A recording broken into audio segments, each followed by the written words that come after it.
বাংলাদেশ জাতীয় দলের 3 ফরম্যাটের অধিনায়ক ছিলেন নাজমুল হোসেন শান্ত। আর 3 ফরম্যাটের নেতৃত্বে লম্বা সময়ও চেয়েছিলেন নাজমুল হোসেন শান্ত, কিন্তু সেটা হয়নি।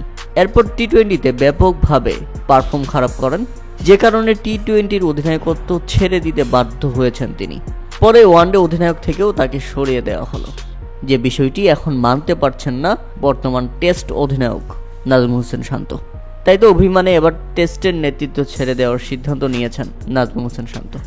অথচ শ্রীলঙ্কার বিপক্ষে প্রথম টেস্টে পরপর 2 ইনিংসে 2টি সেঞ্চুরি হাঁকিয়ে বিরাট কোহলি, রিকি পন্টিংদের নামের পাশে জায়গা করে নিয়েছেন।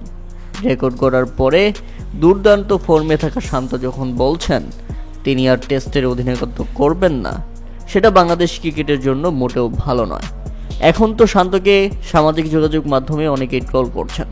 সবাই বলছেন 2টা সেঞ্চুরি করেছে আর এতেই ভাব বেড়ে গেছে, আর শুরু হয়ে গেছে বাংলাদেশ ক্রিকেটের নাটক। তামিম ইকবালের উত্তরসারি নাজমুল হোসেন শান্ত, এমনটাও বলছেন কেউ কেউ। ভালো করলেই নাটক শুরু, ভালো না করলে কোনো নাটক নেই বাংলাদেশ ক্রিকেট বোর্ডে।